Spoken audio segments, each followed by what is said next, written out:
guys, welcome to TST Garage. I'm Bart, and today in this video I'll be showing you how to install the TST Industries Brake Light Modulator on your bike.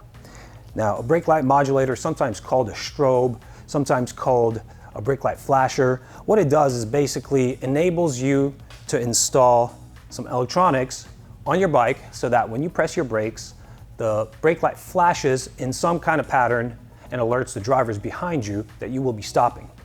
Our particular brake light modulator comes pre-wired to a plug that interfaces with a sub harness that we provide specific to your bike model that enables plug-and-play functionality with your bike. So that means that the installation is really fast and you can do it yourself.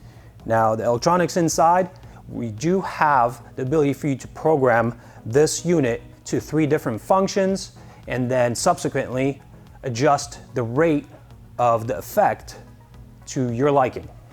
Our first programmable mode is strobe alert. This mode will produce 9 flashes and then stay solid for the duration of the brake engagement. Second one is intermittent pulsar. Each cycle will flash 10 times and then pause, and then these cycles will repeat for the duration of the brake engagement. The last available option is pulsar, and this one just basically provides continuous flashing for the duration of the brake engagement.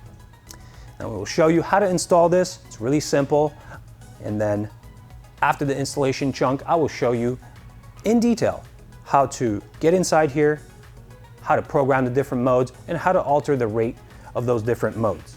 We did think about the safety of such devices during the design phase, so we decided to design this in a way that it will be a pass-through component. In case you experience a failure on board here, it will just pass through your normal brake function, which means you press your brake light lights up, there's just no effect. In case you do experience that failure, we do offer a warranty, so we have guys standing by in our support department that will take your call, email, Facebook message, whatever, and we'll get you replaced. And that's pretty much it. Now, I'm really excited to show you guys just how easy this is to put on and configure. So let's get started. For the purpose of our demonstration, we've procured a bike with the OEM taillight unit.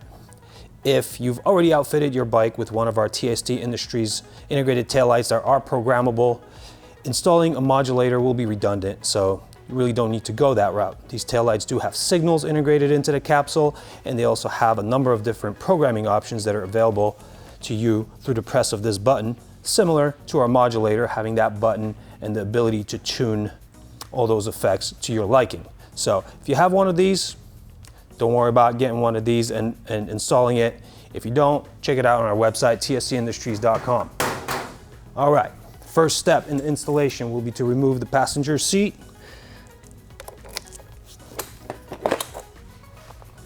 Now, we will need to lift up on this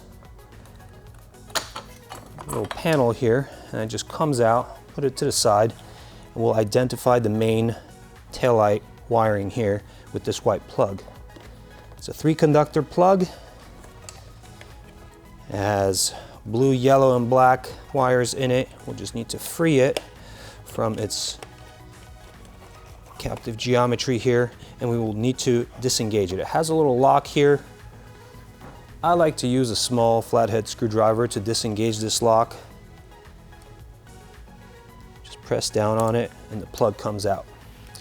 Now I will grab the sub harness that is specific to these Yamaha motorcycles.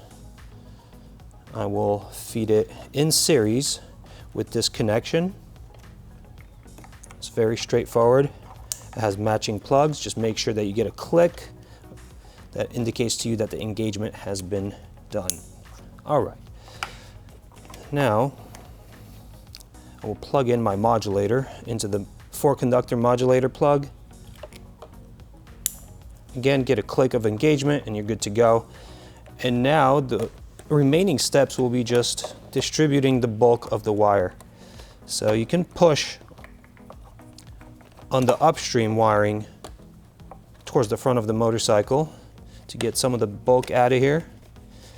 Get this all pressed down, and in its final position here, we want the modulator to be pointing grommet down in case any water gets in here, we want it to flow down the wires, not up into the circuitry. So I have a few S-folds in here holding this down. Now we'll grab the zip ties and just mount it in place. I like to tie off to this seat release cable and the wiring that's down below.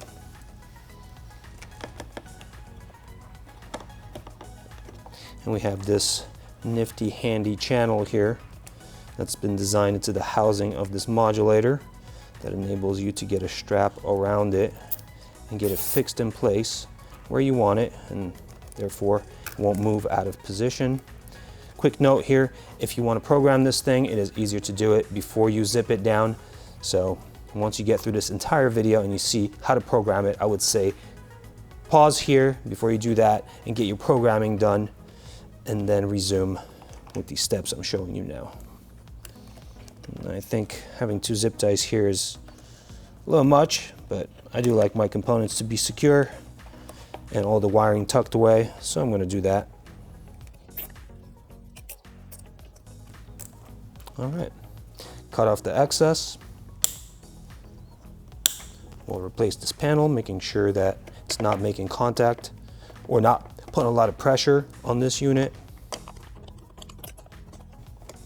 And that looks pretty good. We can replace the seat. And now I'll test the function, make sure it's working. And in fact, we're good to go. All right, that's all there is to it. For mode selection and rate adjustment, we will need to get inside this capsule to access the electronics. These 2 Phillips head screws will need to be removed. What I like to do is unscrew them until they disengage from their receiving threads and leave them in the cap. Otherwise, it's pretty easy to lose them. If we pull them off with the cap, they are self-captive. All right, now we'll identify the parts here. This button is the mode selector, and this potentiometer is your rate adjuster. Clockwise is faster, counterclockwise is slower. Let's first do our selection of modes. With the brake pressed, press the button once to toggle to the next available program. Now the brake does have to be pressed so that the unit powers up, otherwise you won't be able to make the selection. If you find that you've pressed the button but the selection has not been changed, just do it again with the brake pressed. So now we will go on to the next program. Press the brake once more, press the button once, and now you're in the next mode. Now we've switched twice, so pressing it one more time will return to the original mode that your unit arrived in. Now for rate adjustment, we'll be using the potentiometer. With the brake pressed, we can turn it clockwise to make it go faster, counterclockwise to decrease the rate. Now in brake alert, you will only have 9 flashes to make your adjustment, and then it'll stay solid. This one doesn't actually lend itself to really fast flashing at the top of the range. Bottom of the range is unusable, so I like to set it somewhere towards 3/4 to maybe 80% clockwise, and that does it for me. Now if we change to the next one, this one is the pulsar, and this one just keeps on flashing, so I like to have it going pretty fast here. Choice is really up to you. If you want to explore the next mode, we have the intermittent pulsar. This one to me belongs somewhere close to the top of the range, makes it the most visible. But again, freedom means choice. The decision is ultimately up to you. Once you're done with your adjustment and you're where you want to be with all your modes and rates, replace the cap, turn the screws back in, and it really is just that simple. Replace your brake light modulator in the space that you decided to keep it, and you're good to go.